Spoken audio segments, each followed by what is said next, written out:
climate, and so forth. And I would like leading scholars from Turkey to be participating in those global thematic groups because they are part of the diagnostic process of the global network.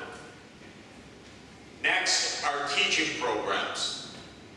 We now have the capacity to share curricula more than ever, both online and through consortiums of universities. One of the things that we've been undertaking in the last 3 years is a master's degree in development practice that now has about 35 universities around the world. We hope many more to join. It's a good, sustainable development curriculum that I hope can be useful for the universities here. And I would also want to mention the growing online curriculum.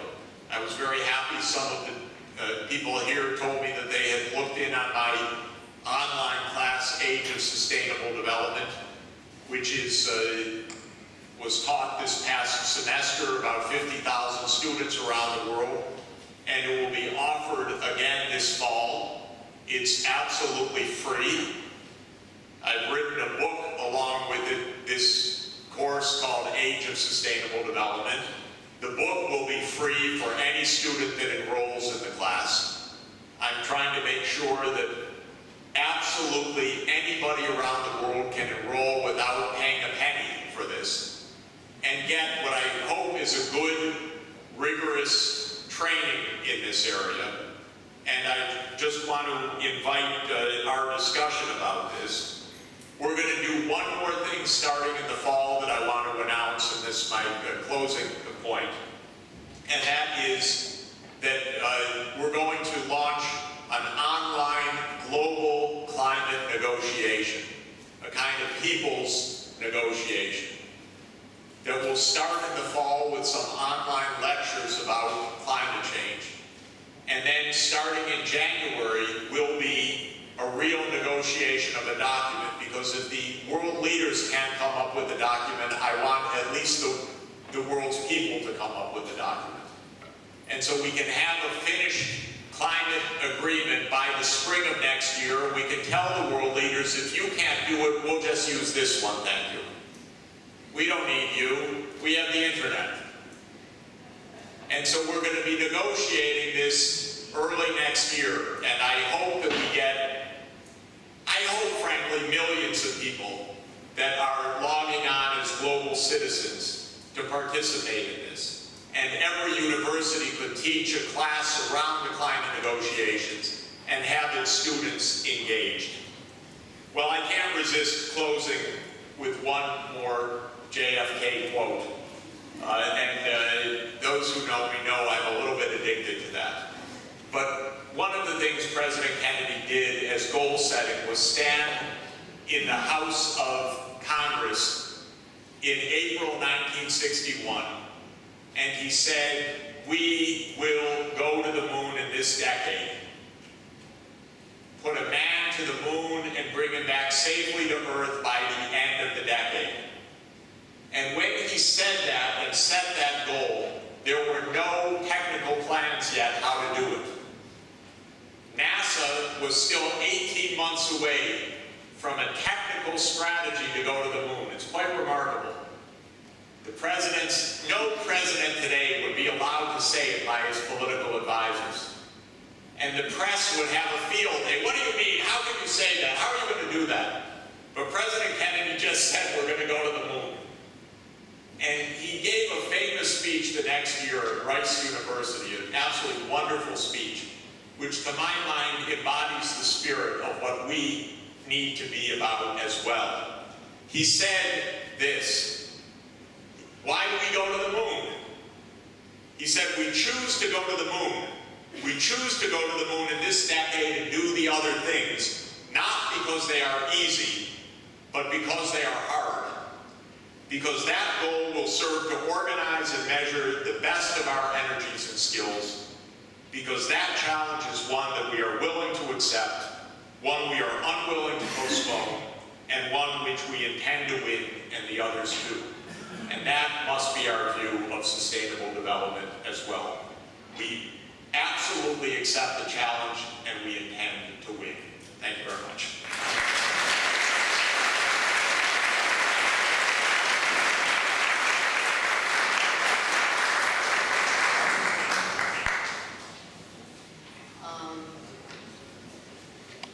Thank you, Jeff, for this wonderful and inspiring speech.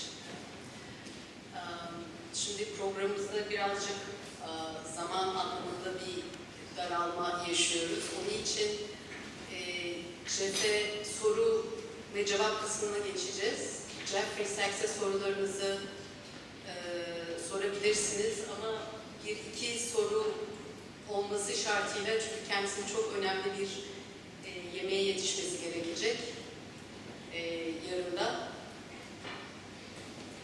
Evet, sorusu olanlar.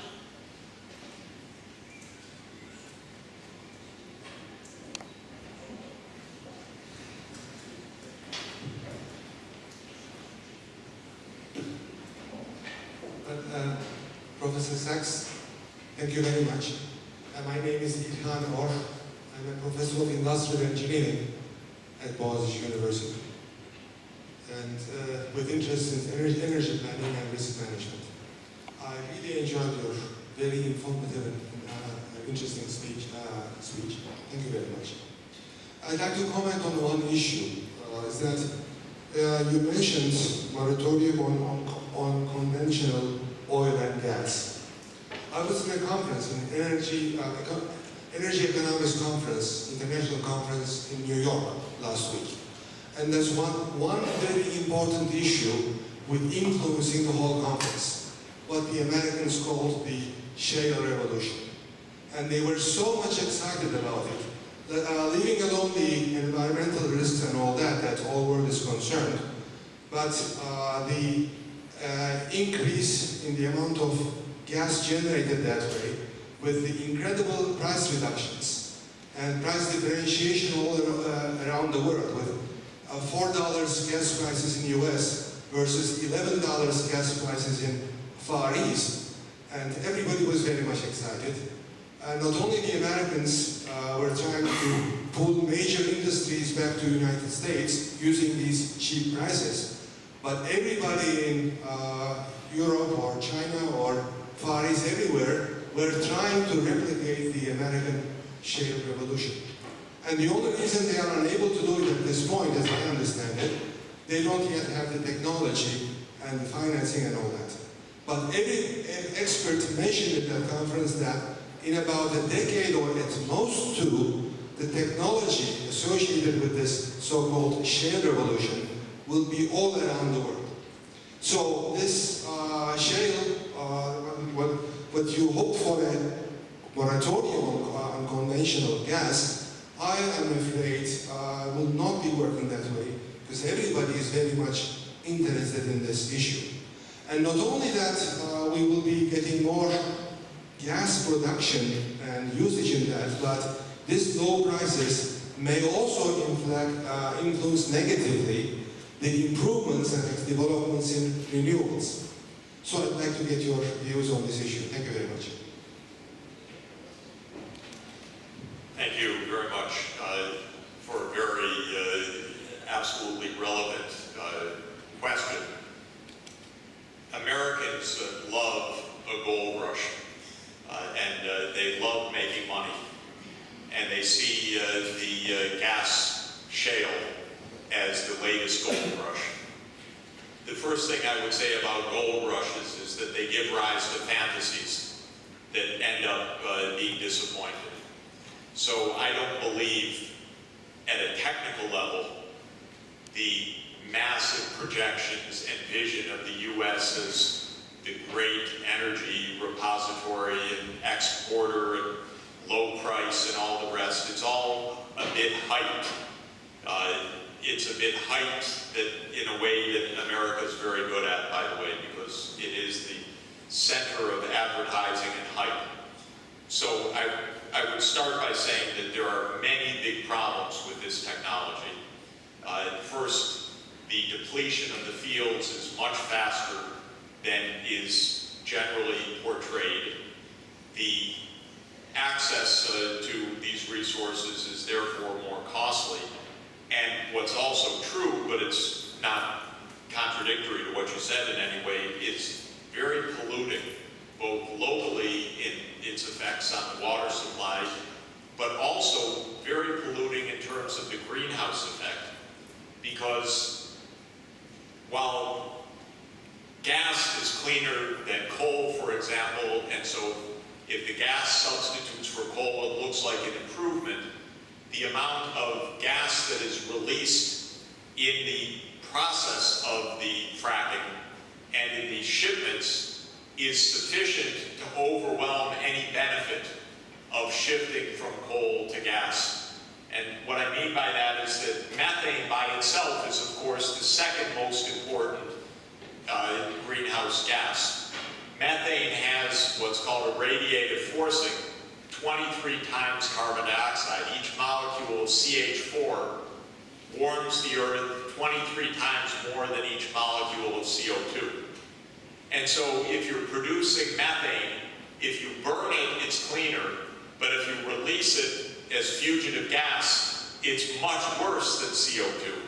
So many scientists and engineers are now looking at the methane being released in this process and finding that there's a lot of it, actually, which is overwhelming any advantages from reduced coal use by substitution with gas. But there's a deeper point, and you touch on it. There's big technological progress in renewable energy, but there's also big technical progress in fossil fuel energy. The fossil fuel industry is not standing still. It's better at exploring, it's better at developing reserves, it's better at drilling, it's better at extraction, it's better at processing than it used to be. And it is not going down without a fight. The oil industry doesn't want to talk about climate change. It wants to sell oil because they think that their kids live on a different planet. Planet rich.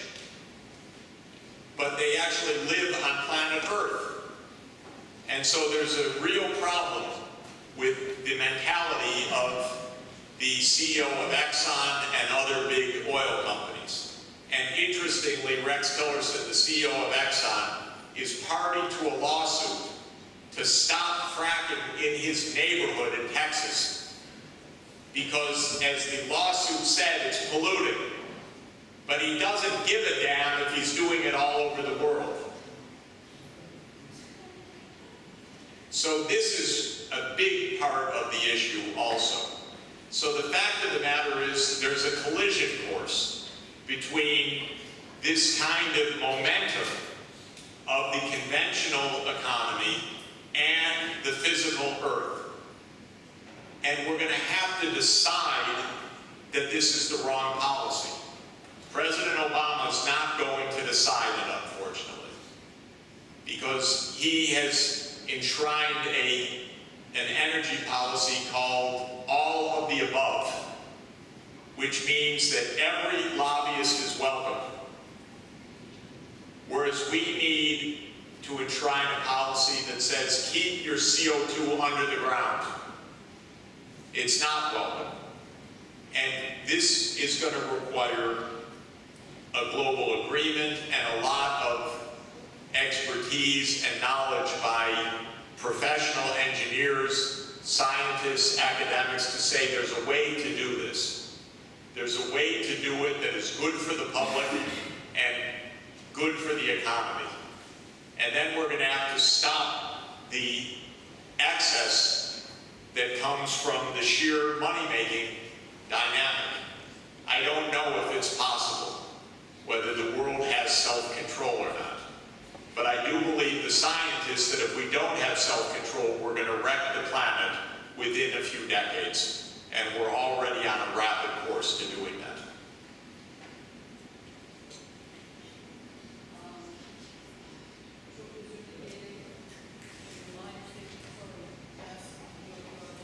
Oh, I'm late. Maybe one more question. Actually, we